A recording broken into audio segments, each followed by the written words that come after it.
Dia hanya tidak sengaja menginjak palu, namun dengan kaget, ia mendapati palu itu terjatuh dan tepat mengenai papan reklame hingga patah. Pria yang lewat pun terhantam kepalanya. Bersamaan dengan itu, kejadian aneh lain muncul. Seorang tunawisma menyeret penutup got, namun tak sengaja menabrak batu. Truk tangki meluncur lalu menabrak bus kedutaan Amerika. Tangki pecah dan bensin pun membanjiri jendela bus. Dan pada saat itu, si tunawisma kebetulan menjatuhkan puntung rokok dari tangannya. Kecelakaan yang tampak seperti kebetulan ini sebenarnya semua direncanakan oleh iblis. Semua ini bermula dari seorang anak laki-laki bernama Kam. Sejak lahir, Kam tidak pernah sakit. Namun hal ini bukannya membawa keberuntungan, justru membuatnya dianggap aneh oleh anak-anak lain. Tak ada orang tua mengizinkan anaknya bermain dengannya. Bahkan hewan pun menjauh. Saat ia lahir, meteor menabrak bumi, dan Alkitab telah meramalkan tabrakan ini. Meteor itu lambang kejahatan, tanda iblis turun ke dunia, dan manusia akan menghadapi bencana dahsyat. Pada saat sama, putra pejabat Kemenlu, Tuan Chiang, meninggal tak lama setelah lahir, dan istrinya mengalami kerusakan rahim akibat persalinan sulit, sehingga tak bisa hamil lagi.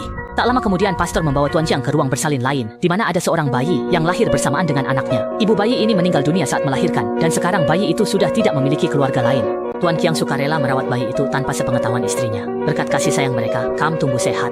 Karena kepala kedutaan mengalami kecelakaan, Tuan Chiang pun secara alami menggantikan posisinya. Pada saat ini, Tuan Chiang telah mencapai puncak kehidupannya. Tapi di ulang tahun ke-6 anaknya, hal tak terduga terjadi. Saat pesta, semua merayakan Kam, namun munculnya anjing serigala secara tiba-tiba terasa aneh. Setelah saling menatap dengan anjing serigala itu, sang pengasuh tanpa bisa mengendalikan diri berjalan ke atap, mengikatkan tali ke lehernya sendiri, lalu tanpa ragu melompat dari gedung. Semua orang terkejut dan terpaku di tempat karena tindakan itu. Sementara jurnalis yang bertugas merekam pesta dengan cepat memotret kejadian tersebut.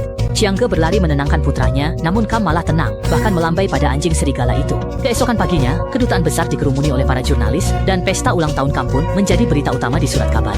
Tak lama kemudian, seorang pastor mendatangi Chiang Ge. Ia mengaku tahu bahwa Kam adalah anak angkat Chiang Ge, namun Kam bukanlah anak biasa, melainkan iblis yang turun ke dunia. Ia juga memberitahu Chiang Ge bahwa ibu Kam bukanlah manusia, melainkan seekor anjing serigala. Chiang Ge tak pernah mengungkap soal anak angkatnya. Meski terkejut, ia tak percaya pernyataan konyol itu, lalu menyuruh satpam mengusir pastor gila itu. Pas sekali adegan ini terekam jurnalis saat liputan acara ultah. Tapi saat jurnalis mencuci fotonya, ada cahaya putih aneh di samping pastor. Dia segera mengecek foto lainnya, namun di setiap foto pastor, selalu ada cahaya itu.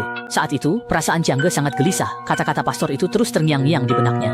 Pengasuh wafat, tak ada yang mengurus mereka. Lalu, Lina menawarkan diri dan mereka menerimanya. Saat hendak ke gereja, Xiao Shuai mendadak mengamuk. Ibunya terluka parah dicakar, hingga Chiang Ge meminta sopir berbalik. Barulah putra mereka tenang. Di rumah, sang istri sadar ada yang aneh. Ia teringat sejak lahir anaknya tak pernah sakit, dan ini jelas tidak normal. Namun, Chiang Ge takut rahasia tukar anak terbongkar. Jadi ia hanya menenangkan istrinya. Malamnya, saat melihat putranya tertidur, tiba-tiba ada anjing hitam besar di kamar yang menatapnya tajam. Setelah dimarahi oleh pengasuh, anjing hitam itu baru kembali tenang. Pengasuh menemukan anjing itu saat Xiao Shuai main di luar, dan karena dia suka, anjingnya pun dibawa pulang. Besoknya, pastor itu menemui lagi Chiang Ge, dan janji bertemu di tepi jembatan dekat gereja besok.